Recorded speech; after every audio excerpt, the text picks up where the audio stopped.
Chip Long was in attendance this week at practices, D-Lou. Did you notice who that was when he was there? He was there. That's what we're hearing. Former offensive coordinator and tight ends coach for Southern Miss with ties to Mike Norvell. I didn't even know that. What could be working here? What could be happening? Mike Norvell commented on it and said, I have a lot of respect for him. It was a tough year for him and Coach Hall there at Southern Miss. He had an opportunity to be able to come in and spend a few days with us. He said we had another coach a couple weeks ago that was here in a very similar situation. Didn't get to go out there, Dustin. It was on lockdown. No, couldn't see who it was. That's why we need you out there. We need you out there in the tent, keeping an eye out on who's coming here. But he said, I think it's always great when you get good people to come around and just kind of give an outside perspective of what they see. And then just to continue, we're all growing and all learning, which not lying there. Mike, you ain't lying there. But could there be a little spot for him on this staff for Florida State, do you guys think, potentially? Or are we just overthinking things and it's a friend and he's wanting to come hang out a little bit and just see what's going on here? Because Chip Long does bounce around to a lot of other places. We'll see how it goes. To me, it's a little bit curious that you would bring in a recently fired coach to be out there at your practices with 2 games remaining and, a failure of a season. There's nothing Chip Long can tell Mike Norvell that he doesn't already know by watching that offense operate. But, to me, I don't think that this is something that's just kind of a coincidence. We'll see how it works out. I think Florida State, they're at least potentially evaluating bringing Long onto their staff. I see a lot of people freaking out on social media since yesterday. I don't think that would be to be Florida State's next offensive coordinator. No, no, absolutely not. We're talking, Southern Miss. They're terrible. Chip Long, he was the offensive coordinator. Damn. I don't mean it like that, but they've had an awful year. Tate Rodemaker's not even playing, and they're still. They are bad. But anyway, they decided to move on from Chip after one season, as the offensive coordinator there. He's kind of bounced around a little bit over the last 5 years, but before that, worked with Mike Norvell for 4 years at Arizona State. At the time, Chip Long was the tight ends coach and the recruiting coordinator. Then he followed Norvell to Memphis, was his offensive coordinator for that first year in 2016.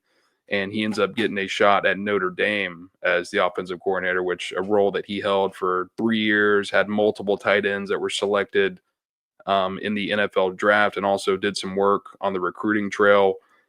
So I think this is someone, if Florida State decides to make a change at tight ends coach and potentially move on from Chris Thompson after this year. And, I don't know if that's something that FSU is planning to do.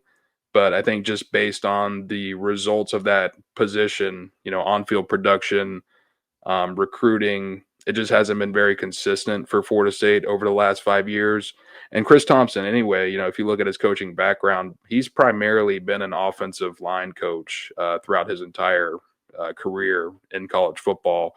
Never had coached tight ends before until he arrived at Florida State. So, to me, it makes sense, potentially replacing him with Chip Long with that diverse background, not only recruiting tight ends, but also developing them, getting them to the professional level, and then also what he's done at a recruiter at various stops. I think he's attributed with over 20 blue chip prospects, has recruited some guys like 5-star tight end Michael Mayer, who went to Notre Dame. Now in the NFL, he recruited Cole Kmet, who's with the Chicago Bears. He recruited Mike Norvell's quarterback at Memphis. Brady White was a 4-star quarterback, signed with Arizona State, and then transferred to Memphis and, had a really good rest of his career there under Mike Norvell whenever he got that head coaching job. So I just think it's interesting. They've obviously got a lot of ties to each other. They've got a good relationship, and this could be a spot for Chip Long to revitalize his coaching career after bouncing around a little bit. Yeah, if he wants to be a tight ends coach, honestly, I'd be all for it. And there's even some other guys that he's been the primary recruiter for that you didn't mention, like N'Keal Harry, who was a first-round pick at Arizona State, Kalen Ballage, who had a lot of success at Arizona State, and then even Tommy Tremble, who was just a 3-star tight end and ended up becoming a 3rd-round pick out of Notre Dame a few years ago. So he's been able to not only recruit but develop these guys and make them NFL draft picks. If he wants to be a tight ends coach or an offensive analyst, I say all for it. Anything more than that, I think he's overshooting himself a little bit.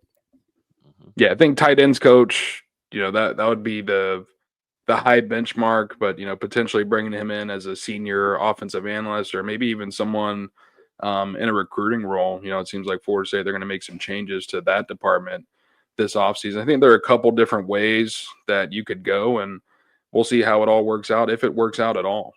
Maybe it does end up being a coincidence, but to me, this isn't a move that you just make randomly to just have Chip Long stop by and hang out, and he's out there at practice. He's got a play sheet in his hand every time before the ball snapped. He's checking that play sheet, looking up, watching the play, talking with Norvell. Interesting. We'll see what ends up happening. I'm going to get that tent and generator going soon for you, Dustin.